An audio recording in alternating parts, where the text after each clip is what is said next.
Welcome back to We Get Mac. We're going to continue to learn about money and banking. So if you remember, we just talked about how the reserve requirement ratio impacts or plays a role into a bank's balance sheet. We're going to expand a little bit more the idea on that later on. But right now I want to discuss how to use that balance sheet and to understand how banks go bankrupt a little bit more in depth than you did on the financial system class. Okay, so the idea here is going to be, of course, we're going to be looking to the net worth of those banks. And if the bank has a negative net worth, which means its liabilities are greater than its assets, then we can say that the bank is in trouble and is probably going to go out of business and bankrupt. Okay, why? Because it cannot, even if it sell all of its assets, it cannot pay all of its debt, right? All of its liabilities, and that's a huge issue. The bank is not solvent anymore. Okay, so banks obviously assume that there is some type of losses that should be expected, right? Not every borrower is going to pay back.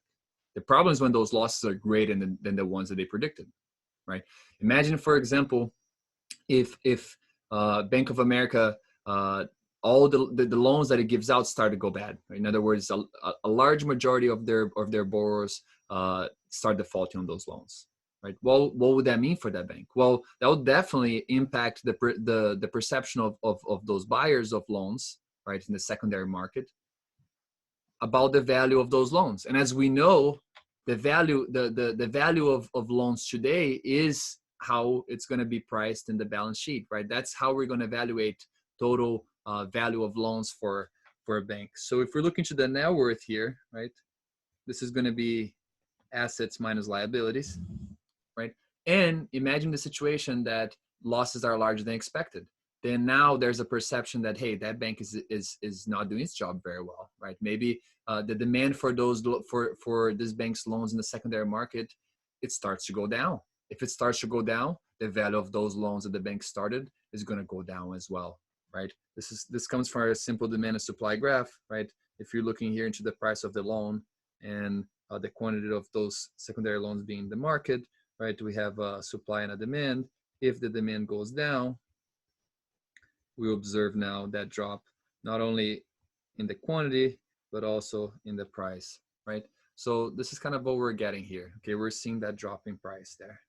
Okay, so other thing that I want to mention, and let me just clean some space for us, is then if there is this loss in value, then we know that assets are going to start to go down, right? As those loans start to lose their current value on the market, which leads to drops in net worth. And as we know, as the net worth becomes lower and lower and eventually turns negative, that means the bank is in big trouble. Okay, so in general, bankruptcies comes from large unexpected drops in asset prices. Such was when all those mortgage loans and securities dropped in value due to the fire sale. Everybody trying to sell at the same time, right? And at the same time, the demand for those going down, and eventually it leads to lower assets, lower net worth, and trouble. Okay. So how can a bank mitigate, moderate these issues, these risks? The first thing, it's going to face a risk, right? Because, for example, two things. The first one, the time of its liabilities and assets are different, right? At any time, the depositor can come, depending on the account that they have, but they can take their money out, right? It's upon demand. But whenever that's the case, can you go to the person that the bank lended money to and say, hey, I need that money right now? No, right? That contract says you have to wait to get that money back. So now there's this mismatch on the timing when the liabilities and assets can be received, right, or withdrawn. Okay, so that's a problem. Also, there's a problem with the interest rate spread, right? Imagine, for example, we know now that banks pay an interest on deposits for those depositors, and they receive an interest for the loans that they make out. Right? Imagine they engage in contracts that are fixed interest rate, right, for the loans. But then the interest rate goes up in the market and they have to increase the interest rate into those deposit accounts, right? Oh, Eddie, but they don't need to increase the interest rate on the deposit accounts because they're going to be in trouble, right? Because how they make money is through the spread, the gap between the interest rate that they receive for the loans and that they pay the depositors. If that gap starts to go down, you can see that profitability being squeezed, which one can force them to get risky.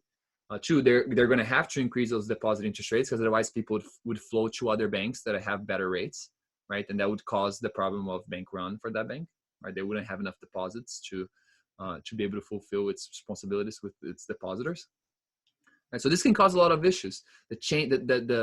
alter interest rates given that the bank has a fixed interest rate loans, and that can be problematic. That can squeeze that profit margin too. Okay, so several things, but how can they mitigate this? They can moderate this risk by, one, diversifying, right? We know that banks have a large pool of deposits, and they're better at us at doing that because they have that large pool, so they can invest in different parts of the economy.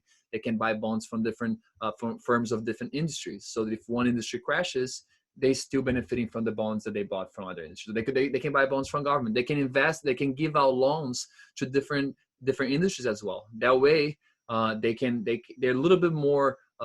They have a little bit more controlled risk, and lowers the overall risk of their portfolio, right? But of course, this is just say that diversification does not end the riskiness of banks, right?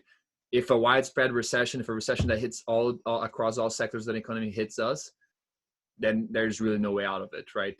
That bank, even though diversified, is still going to suffer from a lot of losses that it didn't expect. Okay, but that's one way to get out of it. The other one is it could sell the loans. If it doesn't like the loans that it has, it could sell it already. But why would they do that? Well, in 2007, they created all those mortgages, and then all they did is they stole those mortgages, right, to other institutions who then created the derivatives with it, which is a topic a little bit more advanced. But if you're interested, feel free to let me know, and we can discuss in the virtual class.